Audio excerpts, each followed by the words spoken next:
है welcome back. आज मैं क्लास 10 का विषय जीव विज्ञान के वह सभी क्वेश्चन को लेकर आया हूँ जो हर एक वर्ष बार बार पूछे जाते हैं, जो 2023 के लिए वेरी वेरी इम्पोर्टेंट क्वेश्चन है। और इस क्वेश्चन को पढ़ के आप लोग अच्छे से अच्छे नंबर ला सकते हैं। जिसमें से पहला क्वेश्चन है, प्रकाश संश्लेषण क्या है? इसका समीकरण लिखें। सौर ऊर्जा को रसायन ऊर्जा में बदलकर पादप अपना भोजन बनाते हैं, तो इस प्रक्रम को प्रकाश संश्लेषण कहते हैं। मतलब जो क्या हुआ कि पौधे जो होते हैं वह प्रकाश संश्लेषी जीव होते हैं। उसको भोजन बनाने के लिए प्रकाश का आवश्यकता होती है। तो प्रकाश की उपस्थिति में क्लोरोफिल जो होता है उसके हरे पत्तों में, और वो अवशोषण करके सौर ऊर्जा को रसायन ऊर्जा में बदल देता है। और रसायन ऊर्जा में बदल करके वह क्या करता है, ग्लूकोज का निर्माण करता है। तो इस प्रकार से पादप में भोजन का निर्माण होता है। उसके बाद कहता है कि यह समीकरण को लिखने के लिए, तो समीकरण जो होता है इसका 6CO2 प्लस 12H2O, सूर्य के प्रकाश by chlorophyll, 6CH12O6 plus 6O2 plus H6H2O, इस प्रकार से इसकी समीकरण होती है। ये जो है C6H12O6 ये ग्लूकोज होते हैं, और उसके बाद O6 ये ऑक्सीजन होते हैं, और ये जल। ऑक्सीजन और जल जो होते हैं ये मुक्त हो जाते हैं और वायुमंडल में निकल जाते हैं, और जल जो होता है यह भी वाष्प के रूप में वायुमंडल में चले जाते हैं। इस प्रकार से पौधे में प्रकाश संश्लेषण की क्रिया होती है। अगला क्वेश्चन है क्या? अगला क्वेश्चन है कि सजीवों का मुख्य 4 लक्षण लिखे। तो सजीव का मुख्य 4 लक्षण लिखने के लिए बोल रहा है। सजीव का जो है मुख्य 4 लक्षण निम्न है। पहला लक्षण क्या है? गति, पोषण, श्वसन, उत्सर्जन।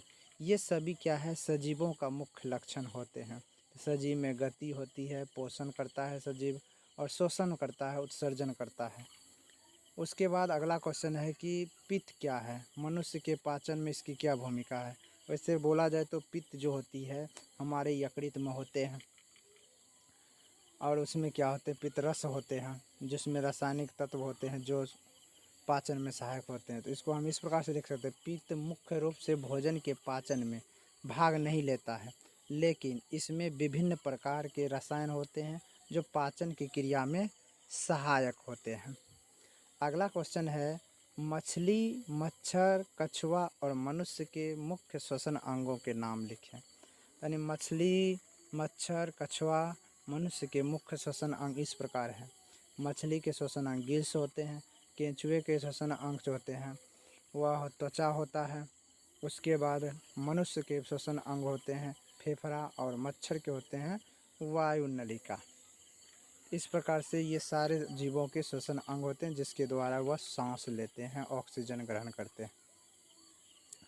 अगला है कि हमारे आमाशय में अम्ल की क्या भूमिका होती है? तो हमारे आमाशय में अम्ल की भूमिका निम्नलिखित है। अम्ल जो होता है हमारे भोजन को, अम्ल हमारे भोजन को क्या बनाता है, अम्लीय बनाता है। ये अम्ल जो है हमारे भोजन को क्या बनाता है, अम्लीय बनाता है अम्ल के रूप में, जिसके कारण से उसमें उपस्थित जो होते हैं प्रोटीन, कार्बोहाइड्रेट, वसा, उसके पाचन में एंजाइम को आसानी होती है। उसके बाद यह भोजन में उपस्थित रोगाणुओं को भी नष्ट करते हैं। अम्ल जो है भोजन में उपस्थित जो भी जीवाणु हो, जो भी क्या हो, जीवाणु हो, इन सभी को क्या करता है, नष्ट कर देता है। क्या करता है, नष्ट कर देता है। यह भोजन में उपस्थित जीवाणुओं को क्या करता है, नष्ट करता है। उसके बाद यह भोजन को शीघ्रता से नहीं पचने देता है, यानी भोजन को पचने में थोड़ा विलम्ब करता है। उसके बाद कहता है, 5वां क्वेश्चन है कि मनुष्य में कितने प्रकार के दांत होते हैं, इनके नाम तथा कार्य लिखें। तो मनुष्य में मुख्यतः 4 प्रकार के दांत होते हैं।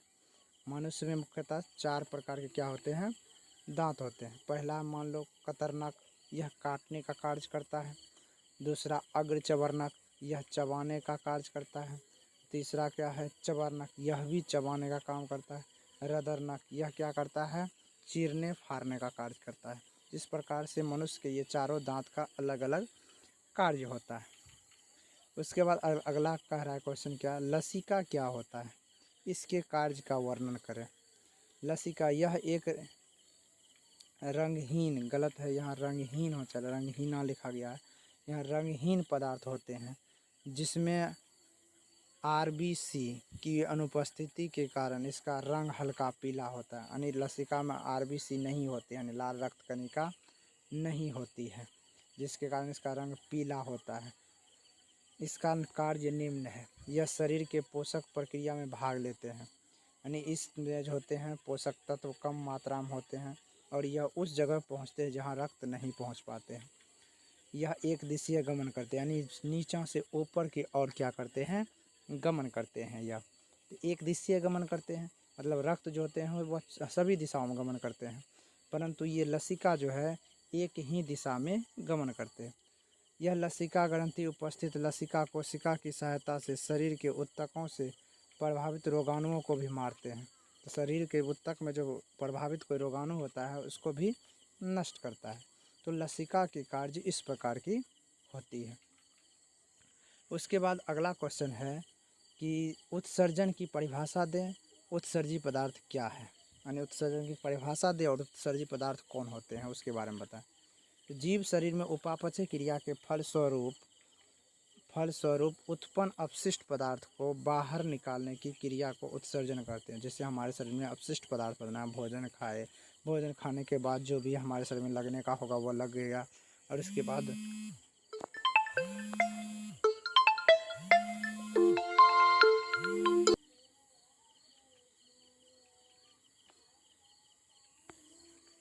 तो इस प्रकार से हम देखें उत्सर्जन, और जिस पदार्थ को शरीर से बाहर निकाला जाता है वह उत्सर्जी पदार्थ होते हैं। उसके बाद कहता है कि श्वसन एवं दहन में दो अंतर लिखें। श्वसन और दहन में दो अंतर निम्न है। श्वसन, इसमें ऊष्मा तथा प्रकाश की उत्पत्ति नहीं होती है। दहन, इसमें ऊष्मा तथा प्रकाश की उत्पत्ति होती है। इसमें ऑक्सीजन की उपस्थिति में ऊर्जा का निर्माण होता है। इसमें ऑक्सीजन की उपस्थिति में कोई पदार्थ जलते हैं। इस प्रकार से ये क्या होते हैं, श्वसन और दहन में अंतर होते हैं। उसके बाद कहता है कि किण्वन क्या है। किण्वन मतलब क्या होता है, बदलना। वह रासायनिक क्रिया जिसमें सूक्ष्म जीव कार्बोहाइड्रेट का विघटन करके CO2 तथा अल्कोहल एसिटिक अम्ल आदि का निर्माण करते हैं उसे किण्वन कहते हैं। जैसे दूध का दही बनना, तो ये क्रियाएं क्या कहलाती है, किण्वन की प्रक्रिया कहलाती है। यानी सूक्ष्म जीवों के द्वारा किसी भी पदार्थ को विघटित कर देना, अपघटित करके दूसरे में बदल देना, तो इसे क्या बोलेंगे हम, किण्वन की प्रक्रिया बोलेंगे। पाचक, अब अगला सवाल है 10वां, पाचक एंजाइम का कार्य क्या है। नाम से ही पता चलता है जो एंजाइम पाचन में सहायक होते हैं, ऐसे एंजाइम को पाचक एंजाइम बोलेंगे। इसके कार्य क्या होता है, हो सकता है कि पाचन करेगा, तो वही होता है कि इसको हम इस प्रकार से लिख सकते हैं, पाचक एंजाइम का कार्य महत्वपूर्ण है। जो अलग अलग ग्रंथियों से अलग अलग प्रकार के एंजाइम स्राव होते हैं जो भोजन में उपस्थित कार्बोहाइड्रेट, प्रोटीन, वसा के पाचन में सहायक होते हैं।